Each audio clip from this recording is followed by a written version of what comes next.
JBNN will keep you informed. I'm Michelle Jones. Before we get into the news, please remember to like, subscribe, leave a comment, and share the news with someone today. Now on to the news.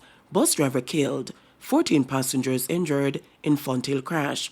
A bus driver is dead and 14 passengers hospitalized following a crash on the Fonthill Main Road near the St. Elizabeth, Westmoreland border on Thursday. Police named the victim as 50-year-old Junior Ramsey, a resident of Fort William District in Westmoreland. About 3 a.m., Ramsey was reportedly transporting 18 passengers in his Toyota IS bus when the crash occurred. Ramsey was taken to the Black River Hospital, where he was pronounced dead. 14 of the passengers were injured. Assistant Commissioner of Police in charge of the Public Safety and the Traffic Enforcement Branch, Gary McKenzie, said it is unclear why the crash occurred.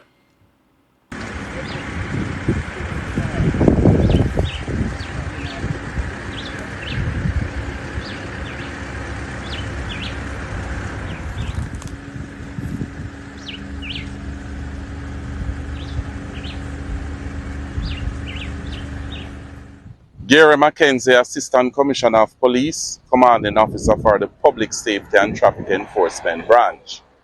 I am at the location where we had a fatal crash this morning at 3 a.m. This is along Fonthill Main Road in the parish of St. Elizabeth. I am actually at the scene with Commanding Officer for the parish of St. Elizabeth, Superintendent Coolidge Minto, and the sub-officer in charge of traffic, Sergeant Albert Simpson. What we gather is that a Toyota Hiace motor truck was traveling easterly along the roadway when, for unknown reasons, it veered to the left and crashed into a tree. In fact, the bus climbed the tree for about 10 feet. When we examine the scene, it is very clear that there were swerve marks from the middle of the road, off the roadway onto the tree. And based on the information that we have gathered so far, it would appear that there might have been some level of distraction that caused the crash. When we examine the roadway is one which is quite smooth, and at that time of the morning, there was not a lot of traffic. This underscores what we have been saying over time, wherein persons who are transporting persons, meaning public passenger vehicle operators, there is a need for them to be very careful when they use the roadway. This bus in particular had 18 lives on it, plus the driver. The driver unfortunately has died, and 14 persons are now in hospital or other various medical facilities. 2 men arrested over gun seizure in Franklin Town. 2 men have been arrested over the seizure of a gun during a police operation in Franklin Town in Kingston on Wednesday. The police say about 11 a.m., a team in the community of Northumberland Lane saw a man whose actions aroused their suspicion. On seeing the police team, the man ran into a house. He was pursued and caught, said a statement on the operation in the Kingston Eastern Police Division. The police say they searched the house and found the gun, as well as 10 9mm rounds of ammunition. Another man who was seen in the house was held. Both men were taken into custody as further investigations take place. Meanwhile, over in Hanover, the police are reporting the seizure of a gun and 14 assorted rounds of ammunition during an operation in Forest District in Ramble. The Ramble police say about 2:30 a.m., the team was in the area when the premises was searched and one 9mm Beretta pistol with a magazine containing 4 9mm rounds of ammunition and 2 12-gauge cartridges were found in a house. No one was arrested. Man accused of killing 3-year-old boy willing to represent himself in court. The man accused of killing 3-year-old Asher Camblin Pagey, St. Mary, on May 29 has indicated to the court that he is willing to represent himself at his trial.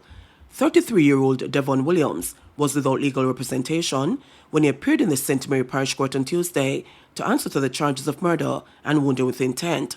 When the matter was called up for mention, Parish Judge Nicole Kelly asked the investigating officer whether the accused had any legal representation.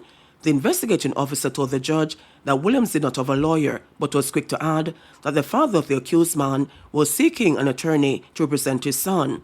However, Williams interjected and told the court that he would very much like to represent himself, as in doing so, the truth will come out and it will set him free. Williams, who is accused of killing Asher and injuring 6 other people during an attack, recently returned from the United States, where he was reportedly living with his mother. Armed with a knife and a metal pipe, Williams allegedly launched an attack, killing the 3-year-old child while wounding 6 other people. It is understood that Williams, who is believed to be mentally ill, told investigators that he heard voices instructing him to kill. In court on Tuesday, the judge inquired whether Williams had received any psychiatric treatment or evaluation and was told by the investigating officer that an evaluation was done at the Onotobi Hospital. However, he said the evaluation report was at the Islington police station where Williams was being held. Williams was remanded and an order was made for his father or any other relative to be present at the next court sitting on Thursday. Treatment of crash victims taking toll on Sentence Bay Hospital. Orthopedic surgeon at Sentence Bay Regional Hospital, Dr. Kerry Fletcher, says the accident and emergency department is treating more than 1,000 crash victims per year. This is a breakdown of about 120 victims per month. Speaking Thursday in an interview, Dr. Fletcher outlined the multiplier effect of treating crash victims on hospital resources. He said elective surgeries are almost non-existent as the procedures are constantly being pushed back. What I'm calling elective surgery, meaning like, you have cosmetic surgery, like a lump that you don't like how it looks or it hurts a bit, that sort of thing, so you cut and remove it. Yes. We can't do that kind of thing because we're constantly now just treating emergency broken bones, emergency infections, which might be a complication of the initial treatment of the broken bone. Yes. So you therefore then have people coming to clinic week after week that cannot get admitted to the ward because the wards are consistently full. We have a chronic shortage of blood. Just the other day, Sentence Day, we have our annual Labor Day blood drive, and we have to use initiatives like this to try and boost our complement of blood because we consistently are short of blood. Yes. And when one person comes in now with 3-4 broken bones, this person might require 5 units of blood, or as laypersons, we say 5 bags of blood. And when you already, you started off the day probably with 8 bags of blood and the one person has used 5. Yes. You can see what happens when you have a busload of people. Senton Police claims success in tackling violence in Steer Town.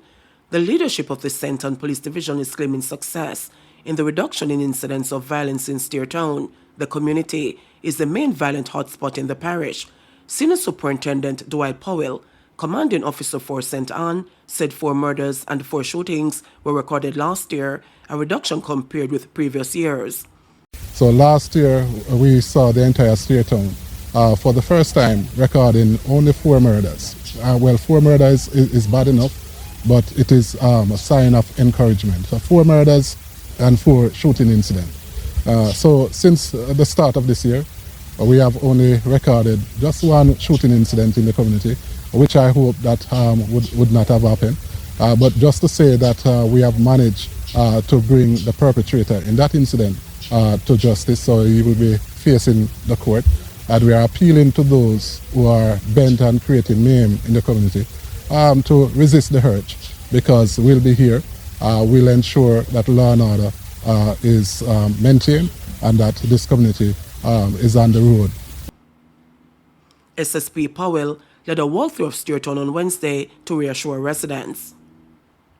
Judge warns availability of witnesses will be key to Cartel retrial decision. The Court of Appeal has warned that the murder case involving entertainer Vybz Cartel and his 3 co-accused will not be sent back for a retrial if the witnesses are not available to testify. This court will not be sending any case to Supreme Court again to sit and wait until witnesses are found. Justice Marva MacDonald Bishop cautioned this morning during a hearing to determine whether the men are to be retried. MacDonald Bishop, who is leading a panel of 3 judges, raised concerns after questioning the acting director of public prosecutions, Claudia Thompson, about the availability of the witnesses and their willingness to testify. Where do you purport to tell the court about the availability of the witnesses? Because we can't send back a case when we know that you're running down witnesses over there, the judge said. Thompson, in answer, said her colleague, Jeremy Taylor, in his affidavit, indicated that checks were made and most of the witnesses are available. But the judge, while emphasizing the importance of this matter as one that will test the retrial process, asked, "How can we say with your assertion, just say that these witnesses are available?" She said the court has to know when the witnesses were contacted and that they have expressly stated their willingness to appear and testify. So giving us a list of witnesses in your submission, I believe, doesn't cut it, and the other side has objected, McDonald Bishop said. Turning to Taylor's affidavit, the judge told Thompson, "If you think that is enough, that is a matter for you," while adding that there is no information on whether he had spoken to any of the witnesses, which is the usual practice. "So everybody, if you don't give the court the evidence, you just have to take the consequences," she said. McDonald Bishop said the court would accept Taylor's evidence and would attach the appropriate weight. In the meantime, the acting DPP, while responding to the submission from the defense that it will be challenging some of the technical evidence, said even if the evidence were to be challenged, the Crown would still have an objectively strong case. But the judge told her, "I don't think your biggest challenge is really on that. This case isn't about evidence." Justice McDonald Bishop said there are other more critical issues, including the availability of witnesses. The hearing has been adjourned, with the prosecution set to continue making submissions tomorrow. Mark Golding suing Eroy Clark for defamation. Deputy Speaker of the House of Representatives Eroy Clark is to be sued for defamation. People's National Party President Mark Golding says he has given instructions to his attorneys at law, Hart Mirit Fatah. "My lawyers have been instructed to file a lawsuit against Eroy Clark for defamation. Justice will be done," Golding declared. Clark was given until Monday to issue an apology over alleged defamatory statements he made last week about Golding's relationship with his wife. The comments were made on June 4 in a WhatsApp group of approximately 300 members. "We celebrate seizing guns, not killing gangsters." Superintendent Aaron Samuels, the police commander for St. James, is keen to celebrate the two high-powered rifles that were removed from the streets last week, but not the demise of the two alleged high-profile gangsters who were killed in confrontation with the police over that same period. "We're always happy when firearms are recovered, but we're never happy when lives are lost, as we prefer when criminals surrender to the police," Samuel said. "We will never celebrate the loss of life. If in defending themselves and the people of Jamaica life is lost, it is usually because we have no choice. The police have superior training, and we believe that if they put their training to use, they are going to do what they are trained to do," added Samuels. Last week, two alleged top-tier gangsters, Colin Uncock Walters, a much-feared enforcer from the notorious Tucker-based 13th Street Gang, and Akeem Rizla Brown, the alleged leader of the Dump Gang in retirement, were killed in separate police operations in the parish. Samuels, who recently replaced his former boss, Senior Superintendent Vernon Ellis, as head of the St. James Police Division, is pleased with his first major initiative, the unveiling of the Beat Officer Patrol Division, BOPD, which he says is already making a positive difference, especially in downtown Montego Bay. "We are very satisfied, as although it is still in its infancy stage, we are seeing the results in terms of the saturation of the streets. There was one major incident on William Street, a murder, and we have since made the necessary adjustments with deployment to make sure that area is now fully covered," said Williams. The extra coverage has resulted in the capture of suspects in a murder that took place in the Granville space. We also had a fatal shooting with another set of team members in the Thompson Street area. This was based on intelligence that the BOPD was able to generate and act on quickly, added the police commander. The extra coverage has resulted in the capture of suspects in a murder that took place in the Granville space. We also had a fatal shooting with another set of team members in the Thompson Street area. This was based on intelligence that the BOPD was able to generate and act on quickly, added the police commander. Responding to concerns that the heavy concentration of police personnel in downtown Montego Bay is easing the pressure of the traditional hotspots, Samuel said that is not the case, as all bases are being covered. "We are very robust in how we operate in this space, and we have been doing well so far. We have been operating with the military and specialized operations to ensure the hotspots are covered," explained Samuels. While the BOPD is currently focusing on safety and security going forward, Samuel said their role will be expanded into addressing the vexing issue of illicit street vending and the blatant traffic breaches. "We expect that as we begin to understand the space better, we'll see more operations conducted and an even greater sense of safety and security among the residents. We can also look out for them to now start tackling more seriously the issues of illicit street vending and the taxi operators who are operating in breach of the law," Samuel shared. "The safety and security of our citizens is our main priority. Crime and violence cannot and will not be allowed to continue. So we are encouraging citizens to play their part by cooperating with the police, said Samuels. We're not perfect, but we're trying to ensure that we get to that point where we have safer communities. JBN, we keep you informed. Please remember to subscribe, like, share, leave us a comment, and click the notification bell to receive our daily news items.